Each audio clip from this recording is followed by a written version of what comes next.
I don't know. Are you good? I'm good. Let's give these people a show. What? No, it's back. Give it to the quarterback. No, we got the running back. What?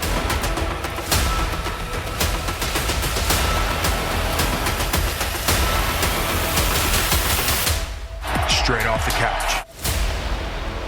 Here are the stories we're going to be chasing today. We're going to be chasing week 4 of the 2025 season, but before we get too much farther into this, let me bring in my partner, the loquacious and lovable Adam Weidel. Adam, how are you today, brother? Oh, I'm doing good. That's quite the intro. Thank you. You like that one, huh? buddy? You like that one, huh? I'm Yeah, fine. that was fun. I like that. You're coming up with new ones every week now. You know, variety's a spice of life. It is. So let's just launch right into this thing. We started off last Thursday with probably one of the most boring games I've seen this year. Seattle traveling all the way down to Arizona. Seahawks won that one 23-20. What were your thoughts on this?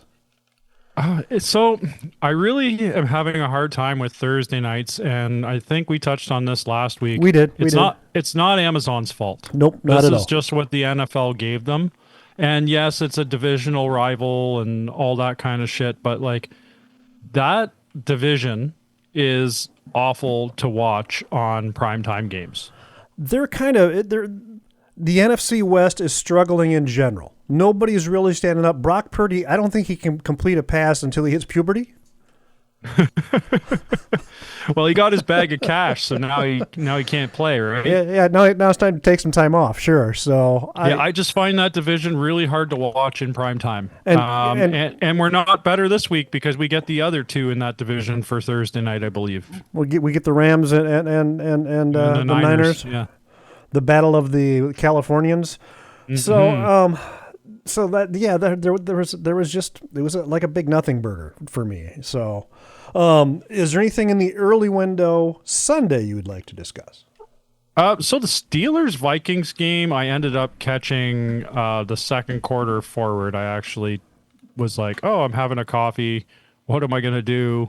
Oh, okay, there is football on this morning. We'll see what's happening in Ireland. And that game was, not too exciting. I did see some plays that were interesting. I saw, Aaron with his smelling salts and then throwing like a 1,000-yard dime.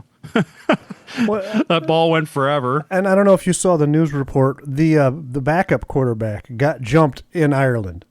Oh, that doesn't surprise me. So, they get all wound up on the Guinness and, Well, get you that or a pint of Harp's Lager and, Yeah. And so that game wasn't super exciting for me. One of my niggling points for the game had really nothing to do with the game itself. They played U2. They played Sinead O'Connor. There's another band from Ireland. You could have played some Thin Lizzy and been that, you'd have been right in the. There's lots of Irish bands, Jeez. Yeah. You could do Who Did Top of the Morning. Yeah. So that game, I guess the highlight for me is when Aaron didn't take the snap and he had his hands on his hips and he just basically told everybody that he wasn't getting the ball, which was funny. The direct snap where you just line up in the backfield like an expectant father waiting for his kids to come off the bus. His hands on his hips, just like, exactly. It's just like, I love some of the memes about it this week, though. It was just like when you don't do anything but still get an A on the test on the team project or whatever it is. There was one other notable stat in the early windows. The Eagles had 21 yards of offense in the second half. Yeah. And the way they ended that game was super interesting. Poor Baker. I mean, he did everything he could. It just, the Eagles they're a force this year, but 21 yards of offense in the second half and still winning 31-25. Yeah.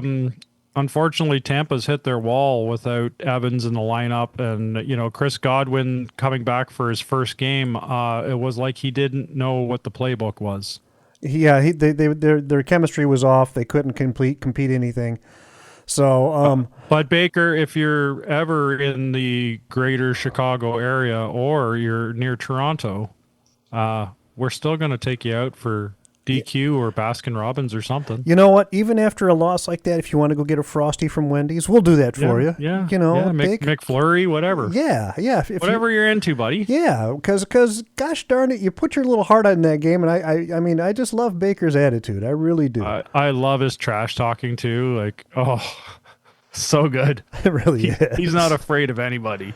And in the late window of games, the Bears Raider was a sloppy. You told me you were watching all of them, and they were all really sloppy.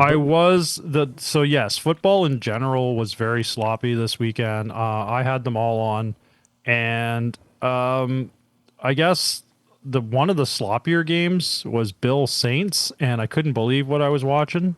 Bills were dialed in, like they got it together, but Jesus, it was awful.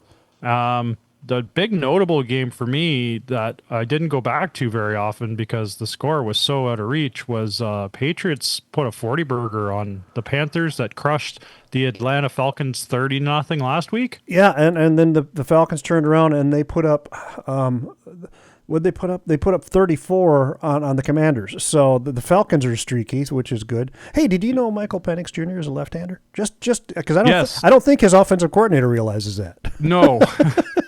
I do notice left-handed quarterbacks because their motions are a lot different. Like their movements are a lot different, and I think that's because a lot of offensive coordinators do all their motions and offensive lines are always shifts to the right because that seems to be the strong side for the quarterback. That's the way they're used to doing things. So yeah, their mechanics always seem a little odd, and it's like. Their throwing motion looks different too. It's like watching a left-handed pitcher pitch. Yeah, so it's a little different, but they need to fix some things there. The big notable thing, I guess, going into the late window stuff, the Rams bested the Colts. It's no longer Indiana Jones is struggled. I think the Colts finally punted too. So yep, a couple times. And the Ravens are looking miserable. They lost to the Chiefs. And they were playing like dog shit. And the Bears pulled out a win against the Raiders in the late window too. So that's. And the Jags beat the Niners, which is. I mean, the Niners are pretty banged up, though. Yeah, and the Jacksonville flew all the way across the country to do that, too. But I think that's been the story for the Niners for the last few years is that they're just a banged-up team, and they just can't get healthy. And sometimes that's a curse that hangs over the team's locker room. I think there's going to be a lot of athletic trainers fired at the end of the season. There's a lot of leg injuries going on this year, and that's a lot of times that falls on training staff for whatever reason. I think they're going to NFL's going to say, hey, this dynamic kickoff rule isn't working out the way we expected. Everybody's getting injured. But that's not the case at all. That's not the case, no. They're not getting hurt on the kickoff. They're getting hurt on regular plays. They're not looking at like real facts. They're just looking at statistics. Well, the dynamic kickoff, and we're getting returns of X number of yards, more than we have years before, but we have 20 times the leg injuries. It must be the dynamic kickoff. If they're going to change anything, they need to change the overtime rule. But we can get into that now. We can talk about that right now. We're there. It's Sunday Night Football was the Packers traveling down to Dallas and ending up in a 40-40 tie. Yeah. And for 3.5 quarters, that was a Green Bay's game. Full disclosure, I watched it till completion, not overtime. I did too. I did too. It was 37-37, and then I looked at the time, and I was just like, oh my God, overtime? And I'm going to be up till, way past midnight, and I got to be up at 6, so no. I am not going to watch this overtime. Nope. I was there for every play of the game. It was that overtime. Dallas marched down and kicked a field goal, and they gave it back to Green Bay with right around 4 minutes and 50 seconds on the clock, right around the halfway mark. And Green Bay turned around and marched the other way. And at the very end of the game, Green Bay had some awful clock management going on. They wound up attempting one last pass with 7 seconds left, incomplete in the end zone. And the kicker got to kick a field goal with 1 second on the clock, one tick on the clock. You mean the guy that actually determined the coin toss and was confused, because that was a real weird one for me. He seemed to struggle with East and West a little bit. Yeah. He's like, he said they can have the ball, and then he was like, we want the ball, and the ref was like, do you want the ball or not? Like, what is it? And he's like, no, they can have the ball. But he didn't have a captaincy on his jersey either. So I kind of found that really odd that they had two non-captains determining the coin toss. Well, and you know, you're cramming up your cram hole, LaFleur. So yeah, which is always fun because, you know, even though they didn't lose, they didn't win. So for me, that is a loss. So it's a loss. Actually, it's a loss on the stat sheet for both of us because we're only going win-loss. We can't pick ties. And honestly, the way the league is formatted, a tie is in a weird way worse than a loss. Well, because it doesn't count toward your winning percentage or losing percentage until playoffs come and everybody's got the same record except that one guy with the tie. Right? Yeah. And that's the way the guy with the tie usually winds up on the short end of the stick in more cases than not. So that brings us to Monday Night Football. The early game on Monday Night Football was the New York Jets traveling to Miami. And New York had more flags thrown on it than I've seen in my lifetime in a single game, I think. It's insane. So we touched on a couple things last week regarding the punch-out, the peanut punch. The peanut punch, yep. I saw the best punch-out in this game that I've ever seen. Jets ran down the field. They ran the ball down the field. I think there was one throw in their opening set.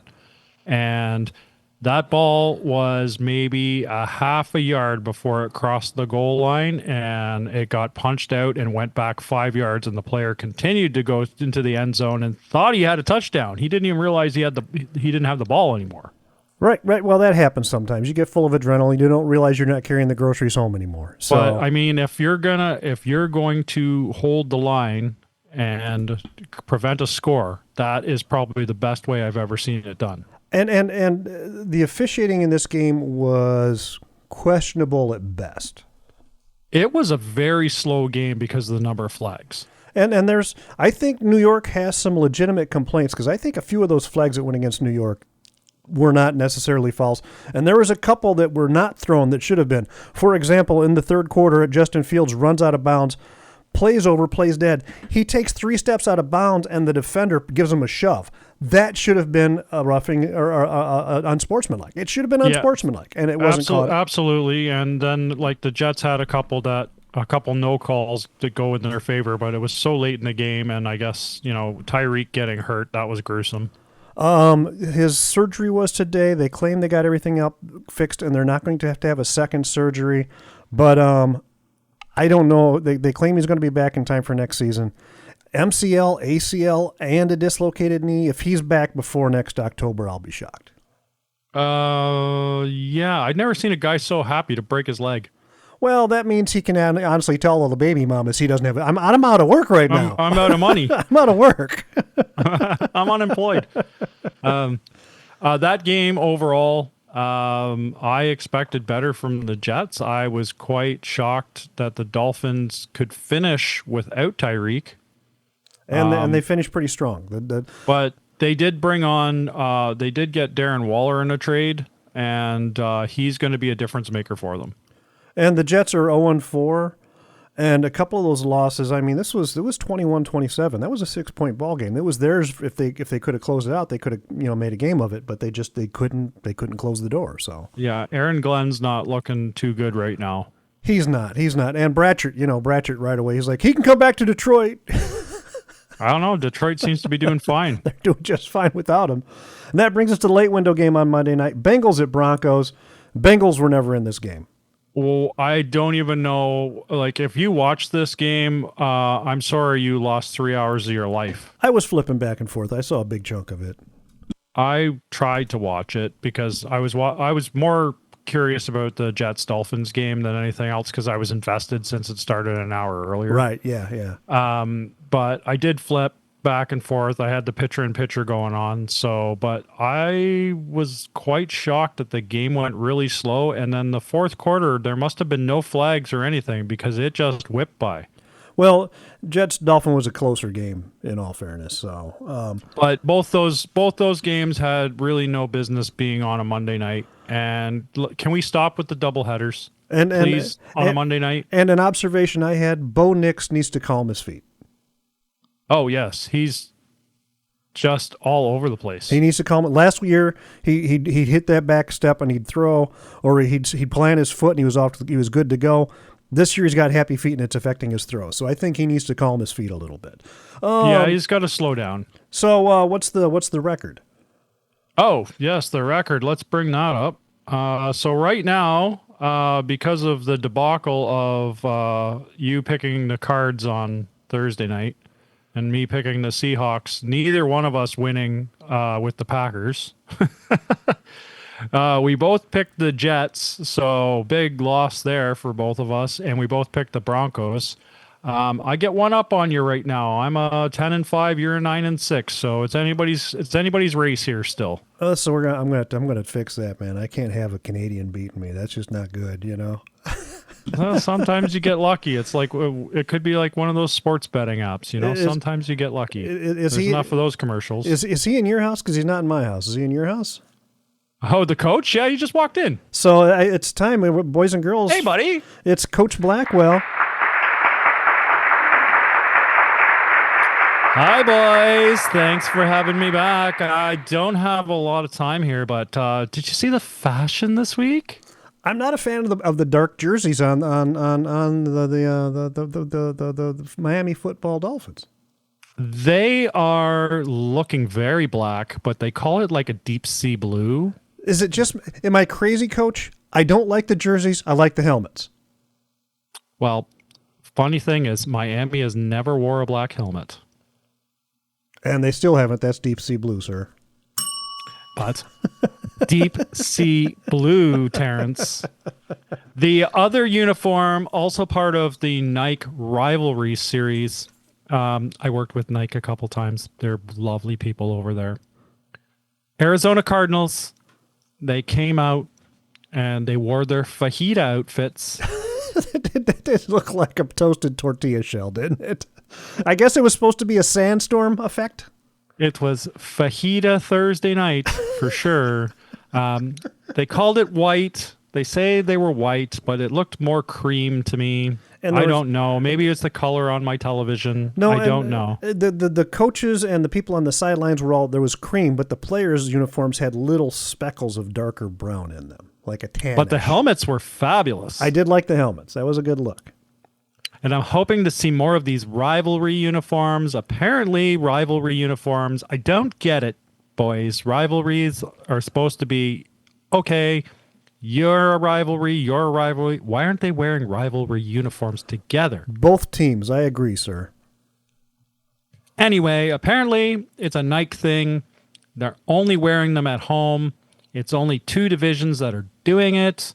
I don't get it, but anyway, I hope I see more of them because they were kind of fun. They're fabulous. Yeah. They were fabulous. I got to run, boys. I hope you have a great show and enjoy the football this week. See ya, Coach. Boys and girls, moms and dads. Coach Blackwell centers out of Adam's office.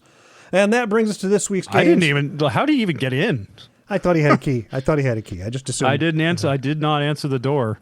Do you have one of those locks with the push code? The code. He used the code. He used the code. That's it. I should have changed the code. Well, it's kind of obvious. 2469. I mean, that's a bad code for the coach. 6769. That brings us to this week's games. Week 5 starts Thursday night, as Adam pointed out, with the other part of the NFC West. The Niners going to Los Angeles, traveling 150 miles down the coastline to play in Los Angeles? Yeah, they can take their, I guess because California is all about the environment, they're all going to bicycle there. I thought they were taking the Tesla tunnel. That's what I thought they were doing. The Tesla tunnel? The Tesla tunnel. Or does that just go to Bakersfield? I don't know. I'm not a big California geography guy. So, which way you going on this one, buddy? I got to take the Rams. I do too. You really can't not take the Rams. Rams are healthy. They got a wicked pass rush. Their O-line looks good. They have a staple quarterback. They're not banged up. Niners are just trying to string things together. Yeah, the Niners, they're in for a long season in San Francisco, I think. We do have an early Sunday morning game, 8:30 my time, 9:30 your time. This one's in London, though. Last week was in Dublin. This one's in London. Vikings at Browns. The Browns, who have been playing surprisingly good football, I mean, they lost to Detroit and all, but I think Detroit's in pretty good shape. But playing against the Vikings, that has a little intrigue to it for me. So the Vikings are doubling up because they were in Ireland last week, right? Right. No, was it? Yeah, Yeah, it was the Ireland. Vikings. Yeah. It was the Vikings. Yeah. and Okay. they're, they're just staying there for the week. They're not coming back and flying So back, right? that's what the league did with the Jaguars. They doubled them up in London. So I guess it's Minnesota's turn to be doubled up. Sure. One on the road, one on the road, one at home, but still 2 on the road. Yeah, and it's 2 on the road. It's definitely a road game because the way that they did the end zones in Ireland is they had the Steelers in one end zone, Vikings in another end zone painted on. And so we're not going to call that game, but it should be a good, No, it but should be a like good I game. mean, It should be a good game. Hopefully it's a good game. Anything in the early window catching your attention? I'm just looking through right now. So the big one that's just, oh man, what a mess for me. 2 teams that are really struggling. Houston at Baltimore. Yeah, Houston just had a convincing win against Tennessee, but Baltimore looks like they're falling apart. I think right now my grandma could beat Tennessee at Parcheesi. They're not winning anything right now. 1 and 3 teams, so that one's going to be interesting. Also, I want to watch, believe it or not, I want to watch Miami go into Carolina because both these teams are 1 and 3, and Miami's on a short week after losing probably their wide receiver 1, right? Yeah, absolutely. So that's going to be something to watch. They're not great teams, but I'm just curious if Miami is if that 1 win and a short week can kind of reincarnate their chances of making the playoffs. Since they lost wide receiver number 1, we need to see if concussion number 1 can keep it together for the rest of the season. 2 out cold. Yeah, nothing really big is hitting me here. We've got the Giants going into New Orleans, so Jackson Dart and Cam Scattaboo, Meathead. They're going into New Orleans, and New Orleans does not have a win this year, so that might be something of interest. Another one is Dallas walking into the New York Jets, who do not have a win. That could be a fun upset. Philly, Denver, interesting. Yeah, it depends on who shows up on offense for Denver, but I right now I'm not going to go against Philadelphia at all. No. So that's the early window pretty much summed up. The late window's not looking fantastic either. I think the highlight game in the late window is going to be Tampa Bay walking into Seattle. Yeah, but they're flying from Florida to Seattle. That's almost 9 hours in a plane. That's not that's not around the corner flight. And most teams when they fly to Seattle struggle because of the time changes. So the Buccaneers might drop at their second game. I don't know. All I'm saying is anything can happen in the NFL from the lens that we've seen things through so far. And that brings us to Sunday night. This game, I'm sure you're excited for it because it's your New England Patriots going to Buffalo to play on 7:20, 8:20 your time in Buffalo. And those are your 2 neighborhood teams. So that should be a good game. Yeah, so divisional matchup. Patriots are playing good football. I don't think they're there yet. I don't think they're at Bills level. I am definitely taking the Bills on this game.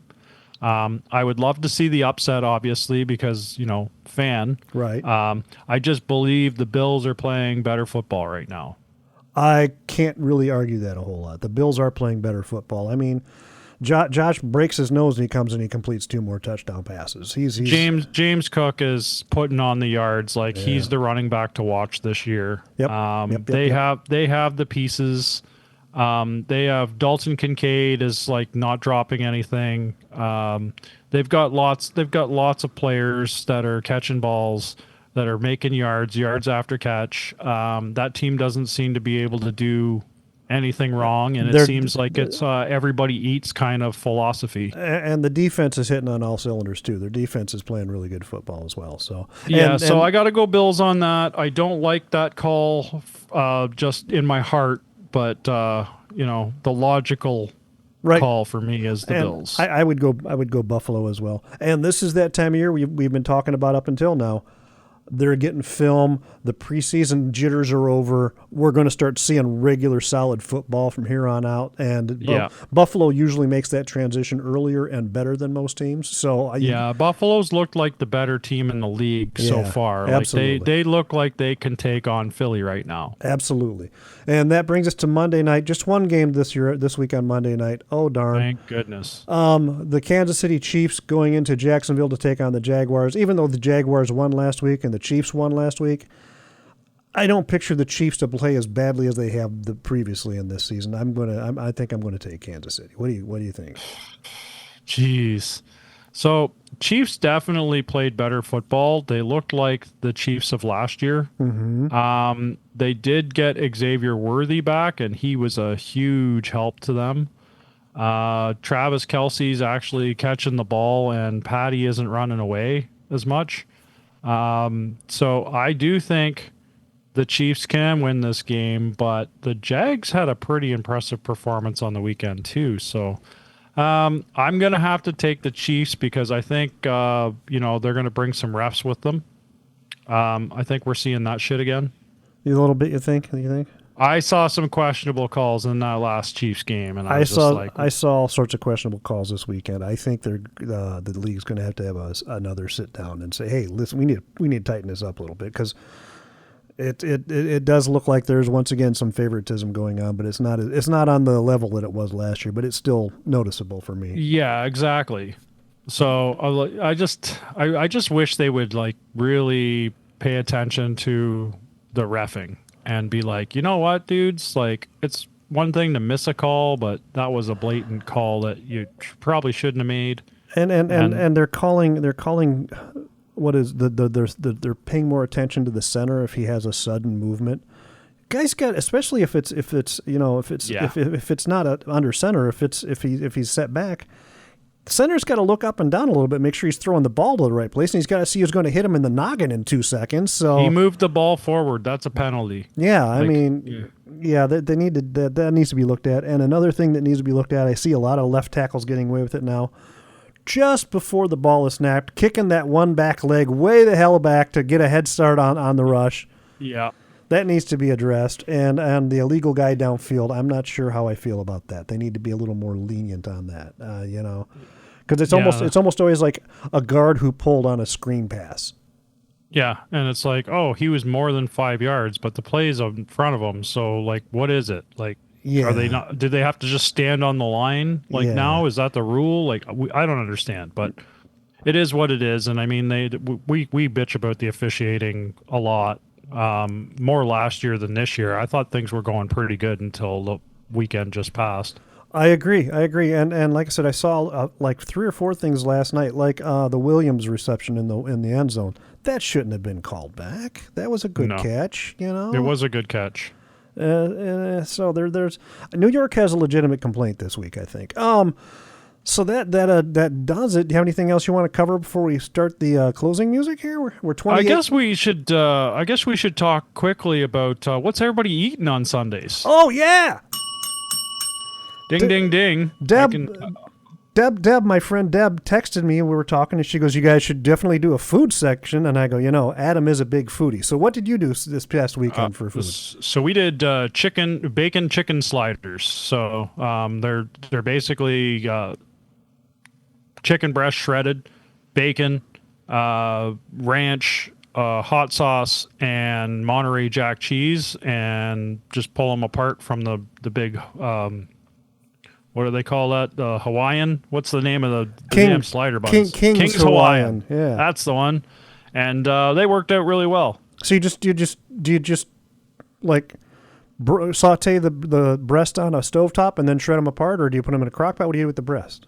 Oh, just toaster oven, man. Wow. Yeah, 30 minutes in the toaster oven, shred them apart, and then throw them on the buns. You put a little washed butter on the top of the buns, and when you put them all together, and then they bake with a kind of underdone bacon, so that bacon grease kind of soaks into everything as they're kind of baking together, and the cheese melts and everything, and they come out perfect. That sounds really good. I might have to catch up for that recipe. Really good. Super easy. What I did was beef and noodles in the crock pot. Yeah, that looked good. That was really good, man. That looked good. Did you get the little bit of the gluttony going on? Oh, yeah. Well, I because the Bears were playing the last 2 weeks in the late window, I didn't want to spend a lot of my time cooking. Fair. So last week we did the pulled pork in the crock pot. This week we did the beef and noodles in the crock pot, and they're both really good, really You good. know, it's getting to that time of year where the crock pot becomes a staple. I noticed that the sunset tonight was just before 7:00, so the days are getting shorter, and the crock pot is looking a lot better. They are. Remind me to tell you about my cream of chicken soup in the crock pot recipe. Oh, we got some of those here too. Because so. it's basically just chicken stew is what it is. This is now a foodie podcast. But what did you guys? We'll talk about food every week, I guess. We'll try to pop it in there on what we ate during game time. But maybe we throw it over to you guys, the listener. Yeah. What did you eat? Absolutely. What do you like to make for football? What did you have on Sunday? And throw it in a comment or leave it on the Spotify comment section, or maybe on Facebook or whatever. Just tell us what you ate or what you like to make. Maybe we can help each other. We can have some happiness in food. Maybe on the Facebook page we can start sharing recipes. We could start sharing recipes. Yeah, that actually sounds pretty good, to be honest with you. I'm kind of excited. I get bored of food, to be honest. As much as I have so many recipes up my sleeve, I always say I've done this before. I want to try something different. All right, well, that does it for the show for this week. Adam, where can the boys and girls get a hold of you at? They can find me at Adam Off the Couch on the X, Twitter, or Instagram. How about you, buddy? They can find me on the X at TREMUP. That's at TREMUP, and on the gram at Tear'emUpTerry. That's at Tear'emUpTerry on the gram. And, of course, on the Straight Off the Couch Facebook page, you can get a hold of both of us. Yep. And we're everywhere. If you want to watch on YouTube, you don't get to watch much, but you can listen. Spotify, Apple Podcasts, you name it. We're pretty much on every platform. Tell your friends. Yeah. Leave a comment. Give us a like. Share some love. Subscribe, motherfucker. Absolutely. Give us a comment and give us a like. That's the big ones right there, because that feeds the algorithm. We want to feed the algorithm. So for my broadcast partner, the lovable and loquacious Adam Whitehall, I'm Terry. Week 5, we're getting ready. We're almost ready to go. Week 4 is in the book. Everybody, for my broadcast partner, don't leave things unsaid. Check on those you love. Until next week, bye-bye.